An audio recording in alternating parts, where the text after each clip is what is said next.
I'm not a tech or geek person. I have no knowledge of anything. And I think that's kind of trained myself to know how to adapt quickly, and which is bring me to who I am today. And I can, even if I need to move from one place or to a second place, I can learn quickly. And that's a skill set again. It goes within me. I can carry anywhere I go, no matter if this person fire me or lay off me or whatever reason. So that's where I learned to realize that I have that adoption skill.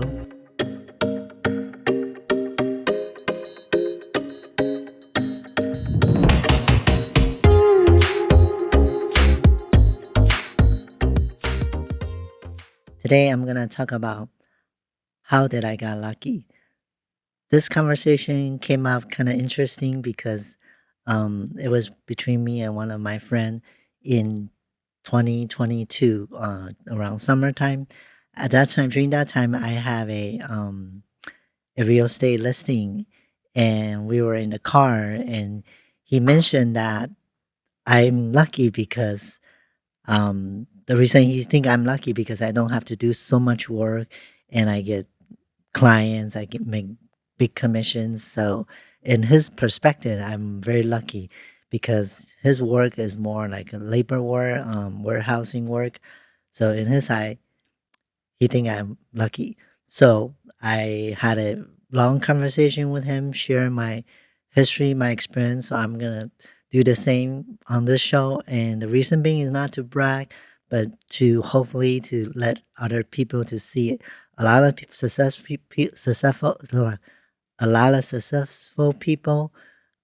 They have hard work that you can see, just like those that iceberg meme. I'm sure most people saw it. You can't see the hard work under the water. Only you can see when they peak.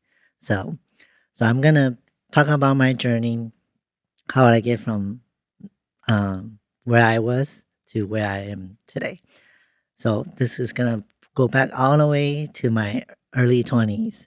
When I first graduated high school, I was barely graduate high school, and I went to film school. At that time, I don't have any, plans or any goals.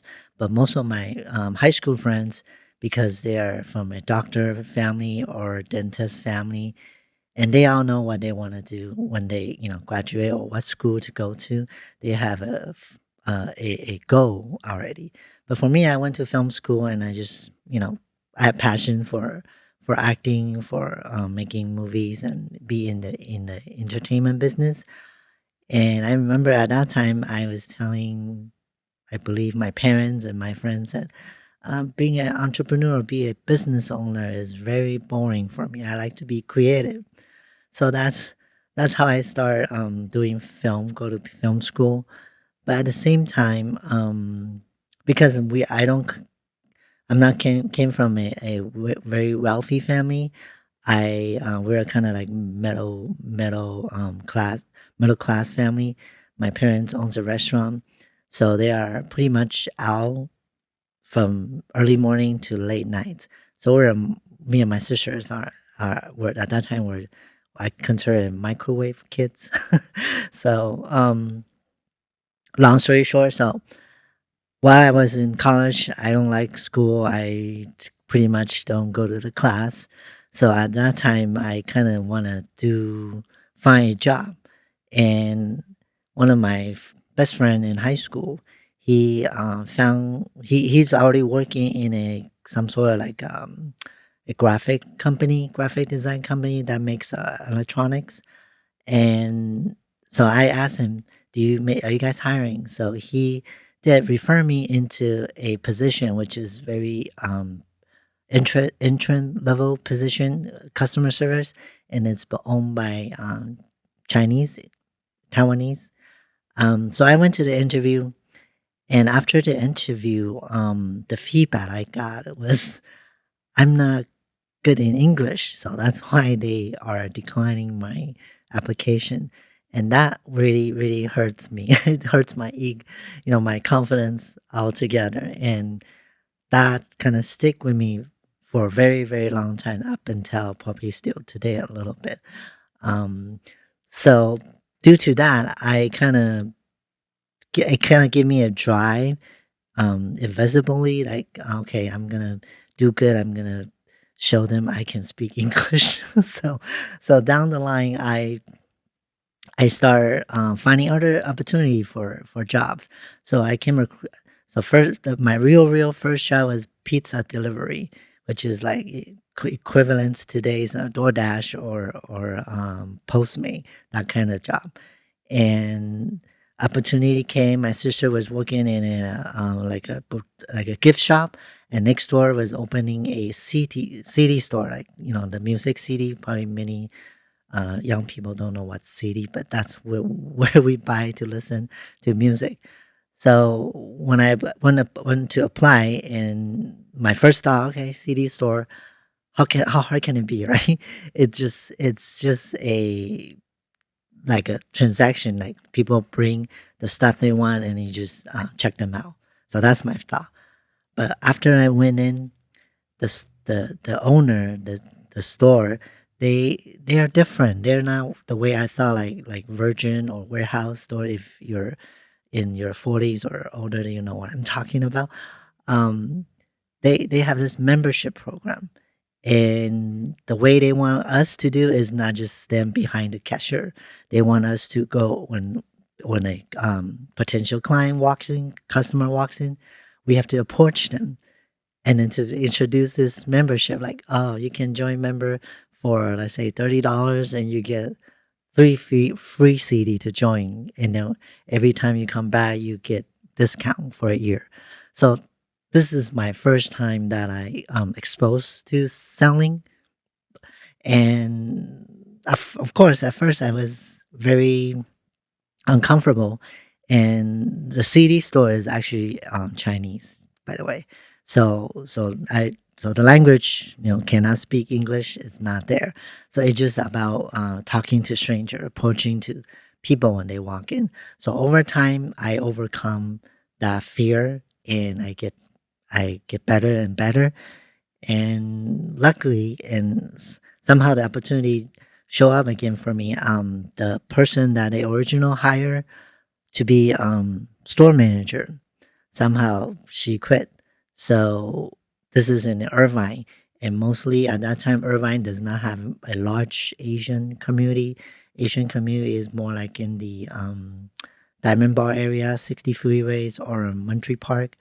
So it's pretty far drive for that owner to drive all the way down to Irvine every day. So once that girl left, I I obviously automatically become store manager. So it gives me learning experience again. The reason I'm telling all this story is I want you to show sometimes we kind of complain, oh, I got this job, it sucks, oh, it pays so low, and this is what I was experienced and think before too. And when I get promoted because there's nobody else, I slowly learn, okay, hiring, I learn how to hire people. I learn how to manage people and all that, and how to run a store, closing, opening, closing the cash register, or even do inventory. So I learned all that on my first, considered first real job, because pizza delivery is part time. So, anyways, moving forward, fast forwarding again. Um, so because of that, I was able to also land in a second work that's a cell phone store, because this is like around late 90s. Cell phone just came out. So we have Nokia, and we have like the flip phone, color phone just came out.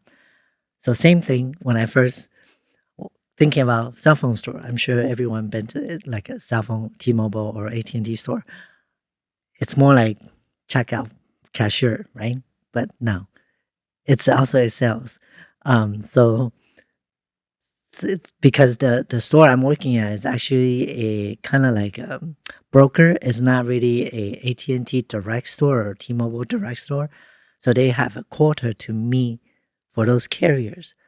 At that time, they hired a sales training manager, and this person, I don't know where he is right now, but he really teach me a lot that I didn't notice at that time, but now I do because the time that he teach us how to sell, he bring a blank sheet of paper, and then he write it down. Okay, this is the deal, and what you will get, and what you discount you will get, and what rebate you will get. So this is kind of make sense now for me because we are so visual. That's why podcast has video version and or any if you learn stuff on YouTube, they usually use whiteboard to show you what they're talking about. So that draws attention, and I learned that and the pattern repeats somehow because when I was applying, I went in as a salesperson or a clerk, customer service, and again somehow again the person who was there for as a manager somehow he left, and again that was in Irvine, same situation, and I was the only person there to become store manager again. So I take that, and but this time is really more advanced than the CD store because there's a quota to me. There's training I need to train the new people comes in. So every single person is try a way to motivate them.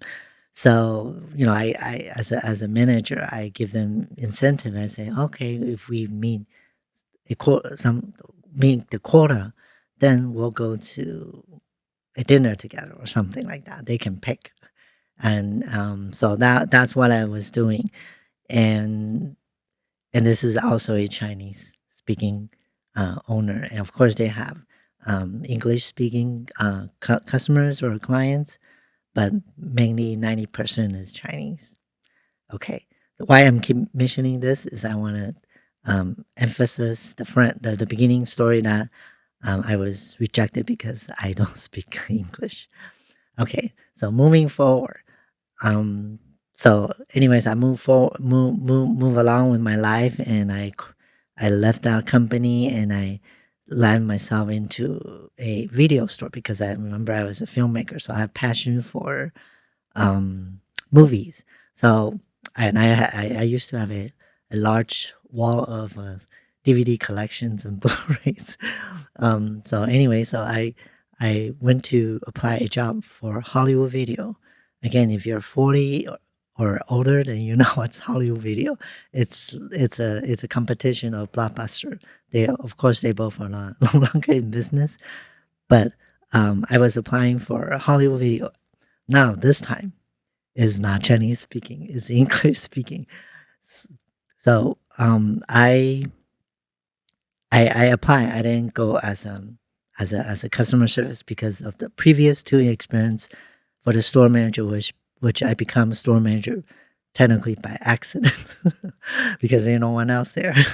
So I was able to just start from uh, assistant store manager, and during that time, I was already in my late 20s, and I remember that this is around 9/11 happens, 2021. I mean 2001. Um, I was married actually uh, in my late 20s, but due to the job that consumed me, even the phone store, because as you know, the retail business all came from holidays or weekends. So even though I was married, I couldn't have enough time. I couldn't have a day off to spend time with family or even my parents, my own parents. So that was a bum. But I was thinking, okay, I'll just satisfy this, and I can maybe go far. Which now I'm thinking back, I was wrong. And same thing with the Hollywood Video because every quarter or every month if they have loss prevention, if your report shows you have so many loss, then pretty much every single month you have to do it, the store has to do an inventory count. So if you've been to a video store, you know how many video or DVDs are in one store. The way we do inventory is we take a scanner and scan one by one by one by one. So usually, and then if you're in 40 or older, those stores don't close until midnight because they allow people to return before midnight. So we don't close until midnight. So after midnight we close. We stay at the store. We scan every single piece of DVD and tapes. So that usually takes us about 3-4 hours. So imagine that. So again, I won't have time for family, and at the same time, I'm thinking, okay, it's okay. I'm still young, late 20s, so I can do this, which I have the energy at that time. But then, but the things change because the things I'm doing, the sales I make, the quota I make, the cell phone store that I put my effort in, put my sweat equity in, but at the end of the day, it's not my business, right? And at the end of the day, the video store, gone out of business. So, but that's what I was thinking before. But the thing is, I I didn't notice I somehow accumulate a skill set and experience for myself. So that means even the store closed, even I got, let's say let go or fire layoff for whatever reason, then this skill set, this experience stays with me no matter where I go. So why I want to bring this up is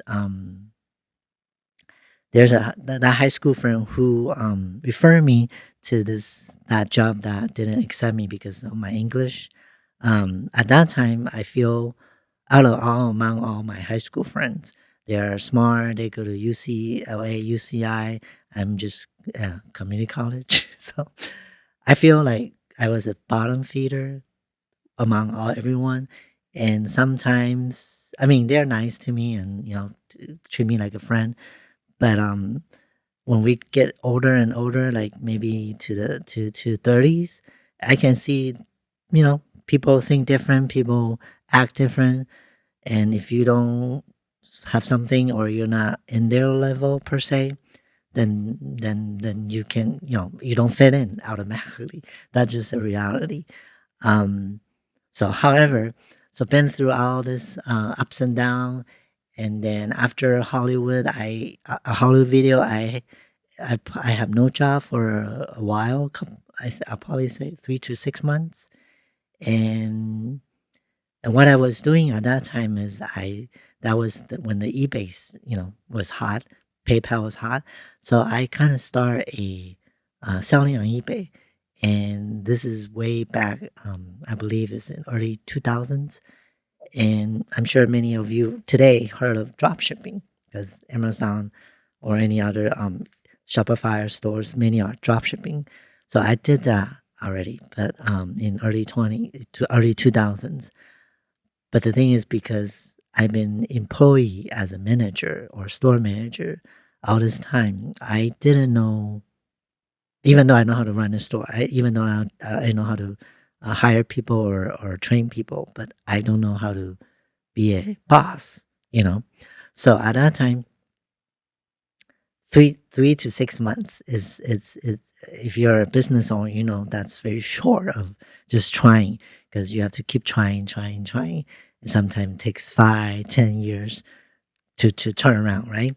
So because since I don't have that mindset, I don't have any exposure or learning of being doing that, so I kind of give up about 6 months of selling on eBay. I mean, I make good money, but the thing is, at that time, PayPal's structure wasn't mature yet, so there's a lot of fraud. Because if I that time I selling like camera electronic products and a lot of scammers.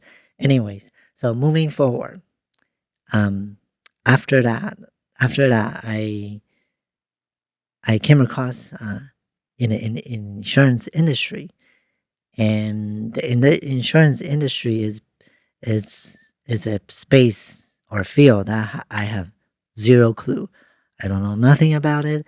I just know I need car insurance, and I have zero clue. And the one that I was applying as a job, it was for cargo insurance, which that's even clueless for me. So, anyway, so long story short, I still went, apply, and this time, again, back to the language. This time, this person, they hire me because I speak English. I mean, I speak Chinese because they as that was the time when China start opening up to do exporting and U.S. importing. So cargo is freight. So that means a lot of their insurance client for the freight forwarder, freight company, or even um, wholesaling, they're all speaking Chinese. So I become valuable, you know. But of course, my English is still there. So, so at that time, I learned a lot. I learned from scratch. I don't know anything about the industry. I pretty much every industry I touch, including cell phone.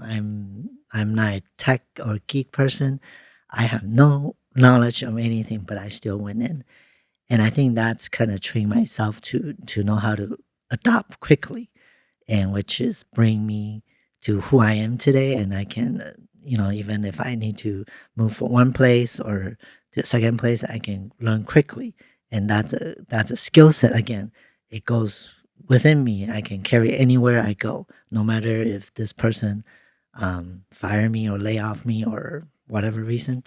So that's where I learned to realize that I have that adoption skill.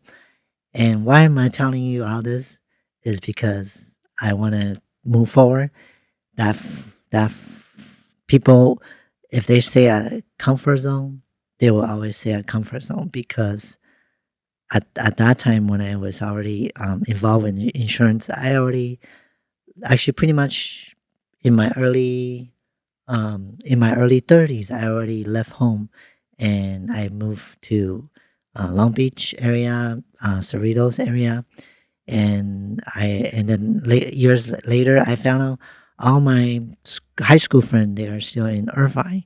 If you're in Southern California, you know Irvine is pretty like a heaven, meaning everything is so pretty and so people are so nice.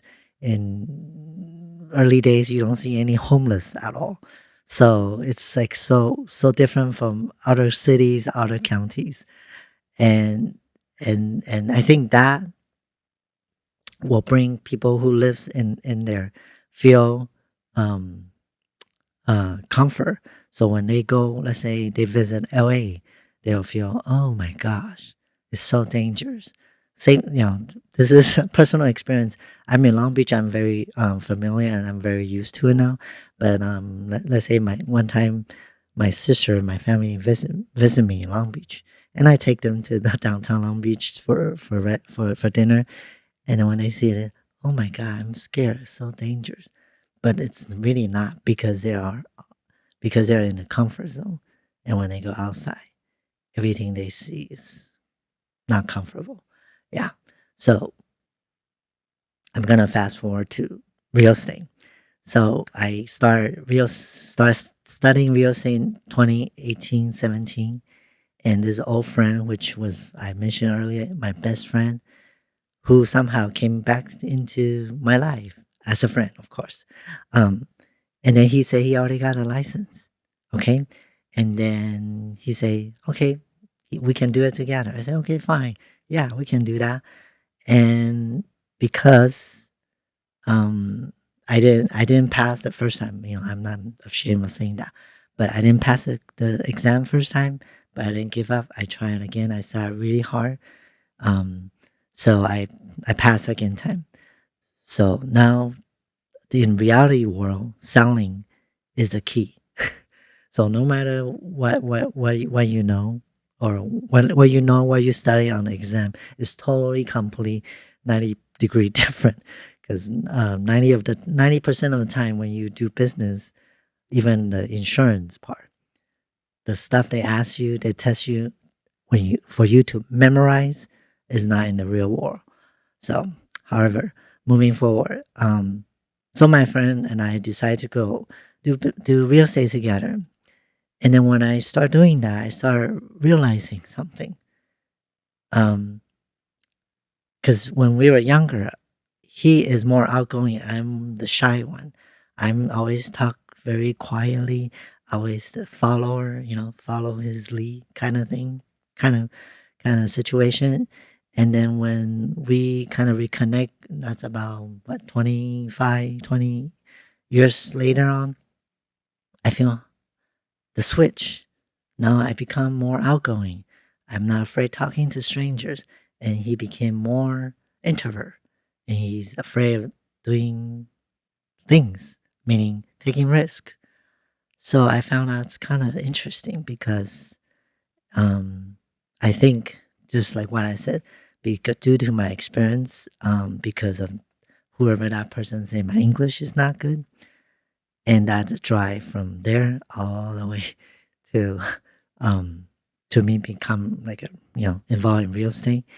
And on the flip side, my friend, the high school friend, I believe he's been in a comfort zone all the way from 25 years ago all the way to there. So he doesn't have up and down, up and down. So when you don't have up and down, that means you only experience this. And in my experience, like, phew, boom, right? So that made me stronger and made me have, put it this way, doing sales made me have more thick face. So when it comes to doing that, I realized that, and he's more shy. He's more not risk taker, and of course, eventually, we both realize it isn't gonna work out because I'm very go go go go, very ambitious, and he's more like, I'm gonna wait until this happened, then I'll do this, or I'm not sure. Like if I throw in a pitch or throw an idea, my response will get, I'm not sure if this is gonna work, or I'm not sure if this is gonna be good for me or good for us. So, even I'll give you an example. Even at that time, remember, since I have, e-commerce experience and he's some sort of involved in e-commerce as well. So I kind of provide a new idea for e-commerce. I was like, hey, maybe we can do it together outside of real estate. He said yes. And then day by day, and then his feet got colder and colder and colder. So by I don't know, very soon, like couple weeks, he's like, I can sense he's like, I'm done. I'm give up. So yeah. So back to my original purpose of telling you guys this story is I don't get lucky. Maybe you see who I am today, but I have 20 or 25 years of experience, and many successful people are the same.